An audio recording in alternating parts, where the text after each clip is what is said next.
दोस्तों, आज की यह कहानी है गांव के मुखिया के दो बेटों की कहानी है, जो आपके लिए एक बहुत शानदार हास्य स्टोरी है, जिसे पढ़ने के बाद आपकी हंसी शायद ही रुकने का नाम लेगी। कभी कभी हम क्या सोचते हैं और क्या हो जाता है, इस बात का अनुमान हम खुद भी नहीं लगा सकते हैं। कुछ अच्छा करने की सोचते हैं, लेकिन वह उसका बिल्कुल उल्टा हो जाता है। लेकिन फिर वह कभी कभी उल्टा होता हुआ भी अचानक अच्छा हो जाता है। गांव की कहानी कुछ अलग ही लगती है, जिसे सुनने के बाद मन को ऐसा लगता है मानो गांव की यात्रा कर रहे हैं। गांव का वातावरण ही कुछ ऐसा होता है कि उसके बीच दो पल ठहरने के बाद वापस जाने का मन ही नहीं करता है। गांव का वातावरण कितना शांत रहता है। दोस्तों, आप इस कहानी को पूरा सुने। तो चलिए कहानी को शुरू करते हैं। एक बार की बात है, एक गांव में एक आदमी रहता था, जो कि उस गांव का मुखिया था। गांव के सारे निर्णय वही करता था। गांव के सभी आदमी उसकी बहुत इज्जत करते थे। उस मुखिया के दो बेटे थे, उनकी भी इज्जत उतनी ही थी जितनी उनके पिता की थी। मुखिया अपनी इज्जत और जान पहचान बनाए रखने के लिए गांव के हर व्यक्ति तथा गांव में आने वाले हर मेहमान से राम राम करके मुलाकात करता था। उसे लगता था कि अगर बिना बोले ही निकल जाएगा तो उसकी मान प्रतिष्ठा पर दाग लग जाएगा। मुखिया के दोनों बेटे भी अपने पिता की तरह जान पहचान बनाने लगे। इनकी भी कई लोगों से पहचान होने लगी थी।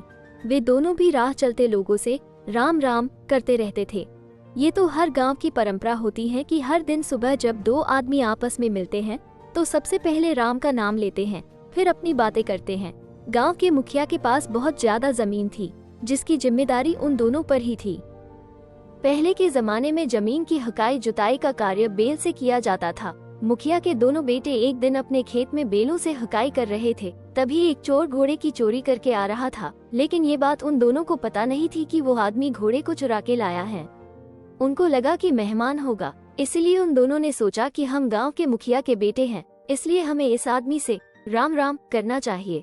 उन्होंने अपने बैल को वहीं रोका और बैलों को चलने के लिए जो हाथ में लाठी होती है उसे अपने कंधों पर डालकर उस आदमी के पास जाने लगे। चोर को लगा कि इन दोनों को पता चल गया है कि मैंने ये घोड़ा चुराया है।